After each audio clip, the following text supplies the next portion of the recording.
देखें बच्चों, ये एक प्यारी सी कहानी है अली नाम के एक बच्चे की और इसकी प्यारी दादी की। दादी अपने हाथों से गरम तवे पर रोटियां पका रही थीं और अली इनके सामने बैठा उन्हें देख रहा था। दादी ने अली को कुछ पैसे दिए थे ताकि वो अपनी पसंद की कोई चीज खा सके। अली ने पैसे अपनी जेब में डाल लिए। दादी ने अली को प्यार से समझाते हुए कहा कि बेटा, जिंदगी में खुशी की कुछ चीजें हासिल करने के लिए पैसों की जरूरत होती है। अली ये सुन रहा था और इसके नन्हे ज़हन में ये बात बैठ गई। अली ये देखकर बहुत अफसुर्दा हुआ कि दादी इतनी गर्मी में रोटियां पका रही हैं। इसके दिल में दादी के लिए बहुत प्यार था। फिर अली मस्जिद गया और वहां अल्लाह से दुआ की कि या अल्लाह, मेरी दादी के लिए कोई ऐसी सूरत पैदा कर दे कि उन्हें इतनी तकलीफ न हो। जब अली दुआ करके बाहर निकला तो उसे एकदम वो पैसे याद आए जो दादी ने उसे चीज खाने के लिए दिए थे, और फिर उसके दिमाग में ख्याल आया कि क्यों ना वो इन पैसों से अपनी दादी के लिए कुछ खरीद कर ले जाए। अली ने वो पैसे लिए और फौरन भागता हुआ दुकान पर गया।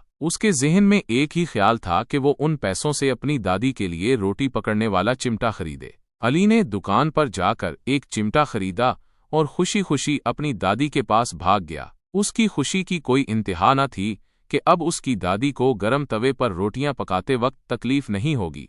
प्यारे बच्चों, हमें उम्मीद है कि आपको ये कहानी बहुत पसंद आई होगी। अगर ऐसा है तो इस वीडियो को लाइक करें, अपने दोस्तों के साथ शेयर करें और हमें तबसरे में अपनी राय ज़रूर बताएं ताकि हम इसी तरह की मज़ीद दिलचस्प कहानियां आपके लिए लाते रहें। शुक्रिया।